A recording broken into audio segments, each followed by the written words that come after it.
اگه دنبال یک راهنمای خرید جامع کاملی که بدونی تو هر بازه قیمتی چه گوشی باید بخری، اصلا به ویدیو درستی نیومدی.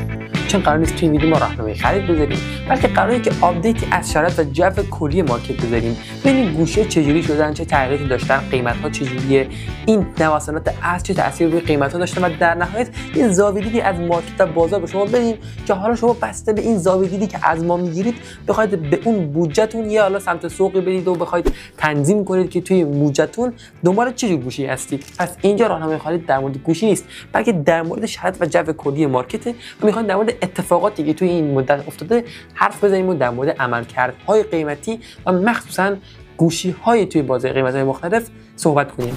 اول از همه میخوام با S25 اولترا بازی رو شروع کنم. همین بسم الله. چرا؟ واسه اینکه قیمت این گوشی در حال حاضر 131 میلیون و 400 هزار تومانه. حالا چرا میخوام اصلا با این گوشی شروع کنم؟ نکته جالبش کجاست؟ نکته جالب ماجرا اینجاست که مگه این گوشی رقیبش آیفون 17 پرو مکس و پرو اصلا نیست؟ مگه اون گوشی 1299 دلار نیست؟ مگه S25 اولترا هم 1299 دلار نیست؟ پس چرا S25 اولترا 131 میلیونه، در کانفیگ های بالا 160 میلیونه، اما آیفون 17 پرو مکس 250 در برخی از فروشگاه حتی 300 میلیون تومان هم معامله میشه؟ اصلا این نکته عجیب تر این که اصلا آیفون 17 در حال حاضر اصلا تو مارکت نیست و ریجستر نمیشه. نکته عجیب ماجرا اینجاست و نکته بدتر ماجرا اینجاست که اون آیفون 17 پرو مکس هم که توی بازار هست تقریبا 40 میلیون تومان فقط هزینه رجستری و گمرکیشه. من نمیدونم درست گفتم یا نه، هزینه گمرکی دیگه تقریبا رجستر هم میشه دیگه. آره 44 خورده میلیون تومان هزینه رجستری گمرکی فقط آیفون 17 پرو مکس هستش. جالبه ماجرا اینجاست که یه لیستی بی سر و ته از گوشی‌های و برندهای آمریکایی اپل که ببینید می‌بینید در اون آخرای لیست حالا هرچی شما پایین‌تر میاد این قیمت گمرکی کمتر میشه، اما این 17 پرو مکس چون جدید 44 میلیون تومان قیمت میخوره و خیلی عجیب ماجرا برای منه. اگه قرار باشه یک سیاست در مورد یک گوشی با همون فرمون جلو بره و یک توزیع عادلانه بین گوشی‌ها باشه، چطوره که این S25 اولترا با همون رنج قیمتی آیفون 17 پرو مکس در نمیاد یا بالعکس؟ یه بوهایی داره میاد، به بوی شیرین و جذاب مافیا. ای کلک میدونم داره این ویدیو رو نگاه میکنی، عجب دستای پشت وردی یا واقعا جلل خالق. گلکسی A07 انصافا واقعا بازه قیمتی خیلی خوبی داره، 11 میلیون تومان برای این دلار تقریبا 110,000 تومانی واقعا چه قیمتی خوبی برای کسایی که دنبال گوشی پایین دست هستن. میشه گفت گوشی خوبیه.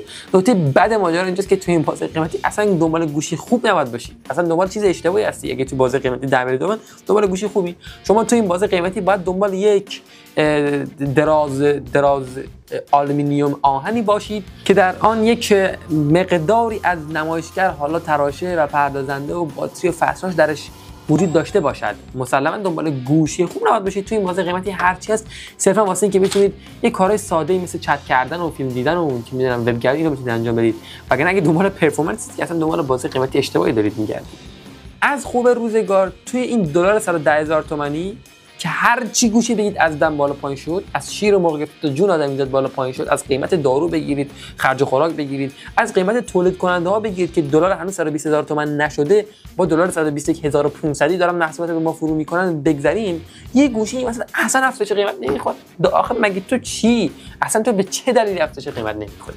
CM فون 1 آقا جان به جون خودم که همین گوشی 3 ماه پیش که دلار 85,000 تومان بود تو این بازار قیمتی بود، همین بازار قیمتی بود، اتفاقا گرونتر بود، 20 میلیون 21 میلیون بود. الان توی دیجی کالا نسخه 128 رم 8 19 میلیون تومانه.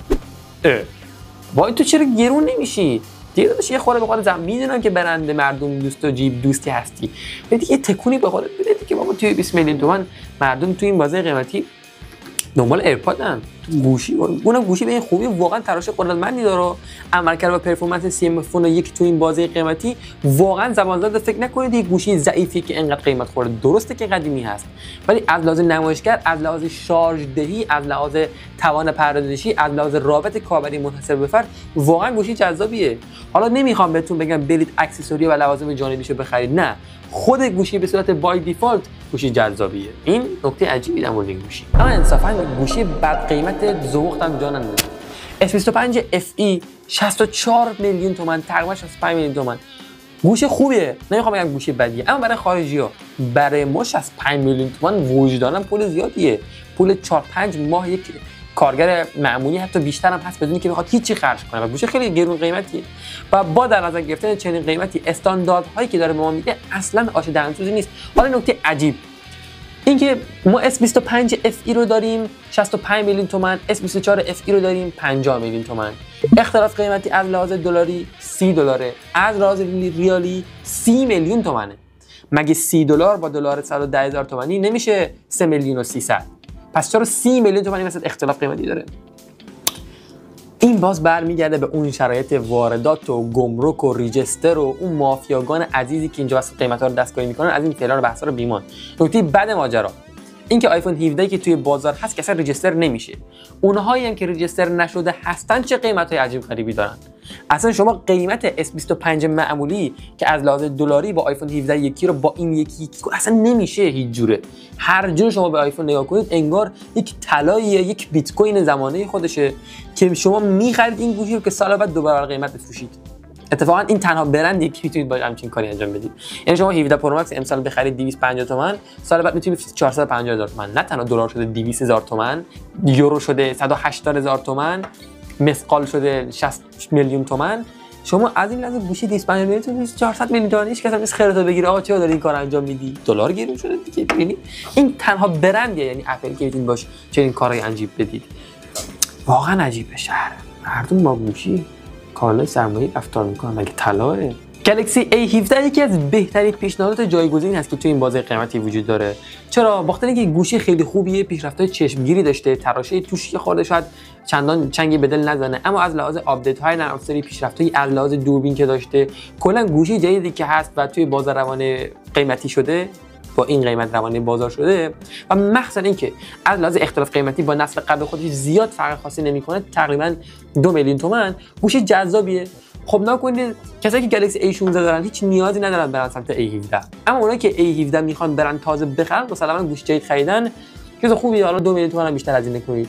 وقتی ما حرف از افزایش قیمت میزنیم منظورم همچین چیزاییه. یعنی اگه با همین زاویه بخوایم جلو بریم، افزایش قیمتی که مثلا S25 FE با نسل قبل خودش داشته با تقریبا مثل همین A17 و A16 می بود، اما اصلا اینطوری نیست. A17 و A16 2 میلیون تومان اختلاف قیمتی دارن، اما S25 FE و S24 FE 20 میلیون تومان. خیلی کی رو باید گرفت؟ یه گوشی هست به نام ردمی 13 تو این بازه قیمتی که 14 میلیون تومان تقریبا.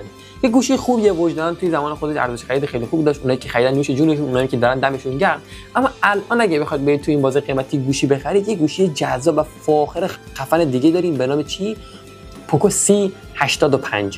گوشی خوبیه، از لحاظ دوربین پیشرفته چشمگیری داشته، ظرفیت باتریش حجمی‌تر شده، از لحاظ آپدیت‌های نرم افزاری از ردمی 13 جدیدتر و بروزتر آپدیت‌های بیشتری میگیره. کلا توی بازه قیمتی اگه دنبال خرید گوشی باشید، پوکو C85 گوشی بهتری، از لحاظ قیمتی هم یه خورده قیمت منصفانه و جذابی داره. البته ردمی 15C هم که توی این بازه قیمتی هست واقعا نگاه‌ها رو به سمت خودش جلب می‌کنه، گوشی که از لحاظ ظرفیت باتری واقعا حیرت انگیزه. من اصلا نمیدونم چرا باید گوشی 3 سال پیش پوکو X4 پرو توی بازار قیمت همچنان موجود باشه، اونم 19 میلیون تومان قیمتش.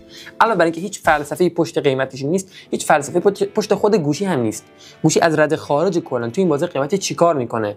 بعد اون مشکلاتی که از لحاظ توان پردازشی گوشی داره واقعا اصلا چرا هست تو بازار نمیدونم. فقط سوالم اینه. تازه آپدیت های نرم افزاریش هم به سرانجام رسیده است، کارش نمیشه که عجیبه. فقط سوالم اینه که چرا هست.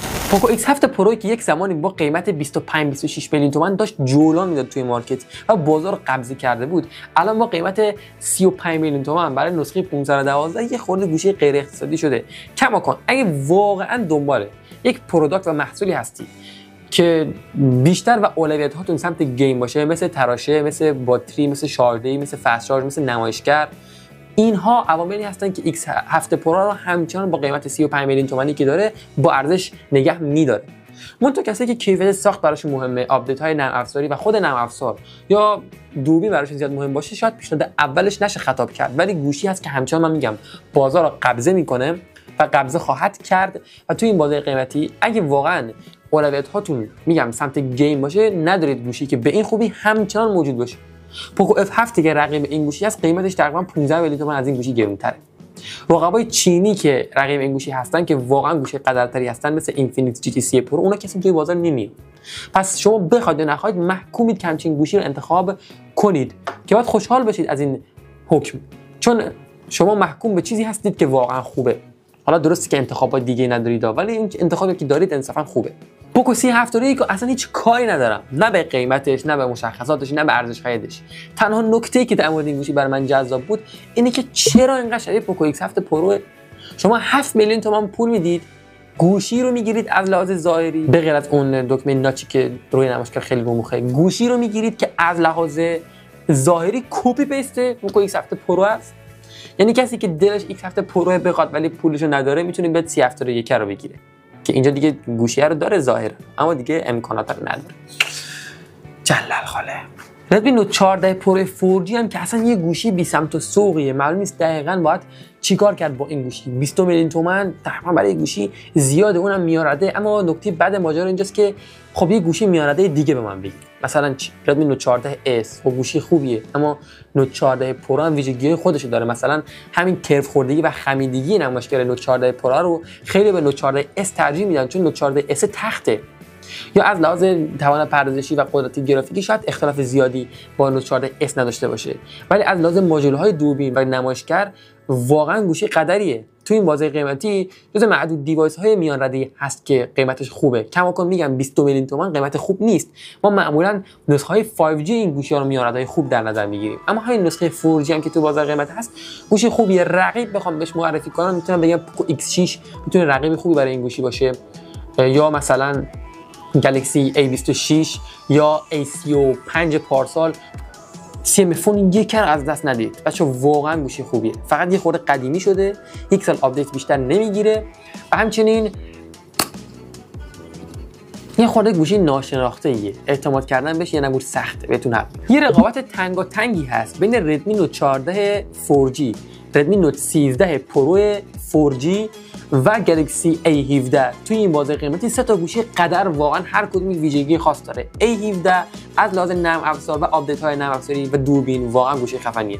نوت 14 4G دوربین رو تر زده، اما باتریش خورده حجمه، فست‌چارجش قابل قبوله و نمایشگر قابل قبولی داره. ردمی نوت 13 پرو 4G هم دوربیناش از نوت 14 4G بهتره، به پای گلکسی A17 نمیرسه، اما از لحاظ شارژی از نوت 14 4G ضعیف‌تره، فست‌چارجش قوی‌تره و از لحاظ نمایشگر هم گوشی قدریه. چقدر پیچیده است انتخاب تو این بازه قیمتی. امیدوارم زاویه‌دیدتون رو بگیرید، نکات حیاتیه واقعا. گلکسی A36 که با قیمت 30 میلیون تومان تقریبا داره تو بازار قیمتی معامله میشه، به نظر من گوشی خوبیه. از لحاظ مشخصات فنی واقعا نمیخوام ردش کنم. نکته که میخوام بگم اینه که اگه واقعا دوربین براتون اولویت زیادی نداشته باشه، نمیگم اولویت نداشته باشه، نه اولویت زیادی نداشته باشه، واقعا بچه‌ها پوکو X7 پرو کانفیگ نسخه پایه 256 کارو براتون بهتر از A36 در میاره. یعنی A36 رو بخرید، نه تنها در بخش پردازنده، گیم، فست چارج، باتری و نمایشگر شما یک دسته برتری خیلی بالایی دارید، بلکه از لحاظ دوربین گوشی خوبی هست X7 پرو، نه به خوبی A36. اما میگم اگه اولویت خیلی براتون دوربین نباشه، شما به مراتب با خرید X7 پرو نسخه پایه گل‌های بیشتری می‌ذارید نسبت به A36. بازم اینجا انتخاب با خودتونه که شما چه اولویتی داشته باشید. اما ریلمی 3075 که من توی بازار قیمت 18 میلیون تومان به نظرم یکی از بهترین گوشی‌هایی است که از لحاظ میانرده میتونید خرید کنید. یه خورده این اواخر بعد قیمت شده وقتی نوسانات قیمت ارز، قبلا 15 میلیون تومان بود همین 2 هفته پیش، اما همچنان توی این بازار قیمتی واقعا گوشی قدریه، مخصوصا از لحاظ مقاومت به شدت بالایی که داره، از لحاظ باتری قدرتمندی که داره، فست چارج سریع که داره، نمایشگر قابل قبولی که داره، گوشی ضد ضربه تمام عیار، ضد آب تمام عیار و توی بازار قیمت 18 میلیون تومان واقعا گوشی قدر و مقاومیه برای کسایی که مقاومت و استقامت یک گوشی براشون خیلی مهم باشه. در کنار این استقامت بالا، گواهی IP68 میتونید با سنگ و چوب و گردو بیافتید به جونش، نه تنها جون سالم به در میبره، بلکه باتری 7000 میلی آمپر ساعتی این گوشی و 3 تا ماژول دوربینش هم واقعا دلربایی میکنه. تو بازار قیمت 18 میلیون تومان در کنار نوت 14 پرو 4G، نوت 14 4G، نوت 14S و گلکسی A17 ریلمی 3075 رو هم در نظر بگیرید، چون واقعا گوشی خفنیه. فقط میگم اعتماد کردن به این چنین برندهای چینی که ناشناخته هستن، حداقل به اندازه شیومی، شاید یه خورده سخت باشه، یه خورده نگران قطعات پتهات باشید، اما این نگرانیتون رو که کاملا درک میکنم بذارید کنار، واقعا گوشی خفنیه. به جای S25 FE و S24 FE من ناتینگ فون تیری ایر رو خیلی بیشتر دوست دارم. نه تنها گوشی جذاب تریه از لحاظ رابط کابری و نرم افزاری که توش به کار رفته، بلکه از لحاظ کنجکاوی و یک تنوع جدید هم واقعا گوشی جذابیه. تازه قیمتش هم 48 میلیون بیشتر نیست. اندازه S25 FE نیست، ارزان‌تره. اندازه S24 FE هستش، ولی از لحاظ رابط کاربری، مشخصات، امکانات، ویژگی‌ها، حس خوش دستی که داره که خیلی فاکتور مهمیه و البته دوربین‌هاش واقعا گوشی قدریه. و تو این بازه قیمتی 48 میلیون تومان به نظرم ناتینگ مدل 3A واقعا گوشی جذابیه و میشه در کنار S25 FE و F7 و آیفون 16e جز انتخاباتتون در نظرش بگیرید، چون واقعا میگم گوشی قدریه. حالا از همین برند ناتینگ مدل 2A اگه بخواید، اینجا 32 میلیون تومنه که میتونم بگم یه چیزی بین پوکو X7 پرو، گلکسی A36 قرار میگیره که توی بازه قیمتی 35 میلیون تومان میتونه گوشی خوبی باشه. بزرگترین برتری هم که داره از لحاظ رابط کاربری خفن و منحصر به فردشه و از لحاظ اون چراغ‌های LED که پشت گوشی از حالت فانتزی ایجاد میکنه و یه خورده مخاطب و سرگرم نگه می‌داره و تو این بازه قیمتی گوشی جذابیه. از لحاظ دوربین هم از X7 پرو دوربین‌هاش بهتره، نرم افزار و رابط کاربری جذابی داره و بزرگترین نقطه قوتش شارژدهی این گوشی هست که از X7 پرو و در کمال تعجب از A36 هم شارژدهی بهتری داره. و در آخر میگه خبری بگم در مورد تکنولوژی eSIM که تکنولوژی هست که همون کار سیم کارت فیزیکی رو براتون انجام میده، با این فرق که این بار خود تکنولوژی تو خود گوشی هستی که شما نیاز نیست برای سیم کارت فیزیکی به اپراتورهای همراه یا ایرانسل یا هر اپراتور دیگه مراجعه کنید. این تکنولوژی توی بازار راه افتاده، به زودی هم همه‌گیر میشن. اولین تست کنندش هم اهورانیازی بود که داداشم اومد این گوشی رو تست کرد، با مامان گرامیشون صحبت کردن. این تکنولوژی راه افتاده و زیاد کار سختی نیست برای کسایی که اهل آیفون 17 ایر هستن. مخاطب تکنولوژی ای سیمش باید بگم که هیچی از آشغال بودن ایر کم نمیکنه. حتی اگه ای سیم تو بازار بیاد، حتی اگه بیاد، بازم آشغال گوشی، پیگیرش نباشید. چیه فکر قرار بگم آها دیگه تکنولوژی ای سی اومد، بهترین گوشی خوش دست دنیا؟ نه بابا، همچنان آشغالی بیش نیست. این بود از آپدیت جدید ما از مارکت. امیدوارم زوایای دیدی که می‌خواستید رو به دست آورده باشید. گوشی‌ها رو تحلیل کردیم، سعی کردیم قیمتاشو بسنجیم، با رقبای خودش مقایسه کنیم، یه زاویه دیدی به شما بدیم. به هیچ عنوان راهنمای خرید نبود، ارزش خرید نبود، در جایگاهی نیستیم، امکاناتش هم نداریم بخوایم راهنمای خرید برای شما بذاریم یا کمکتون کنیم. چیزی که خواستم صرفا این بود که شما بدونید توی بازار قیمتی چه گوشی هستن، نکات قوت و نقاط ضعفشون چیان، به جای اون گوشی چه گوشی میتونید بگیرید و از این رو یه زاویه دیدی به شما داده باشم که اگه می‌خواید تازه برید دنبال راهنمای خرید، بدونید توی این بازار قیمتی گوشی‌هایی که هستن به درد چه افرادی میخورن و چه تغییراتی کردن.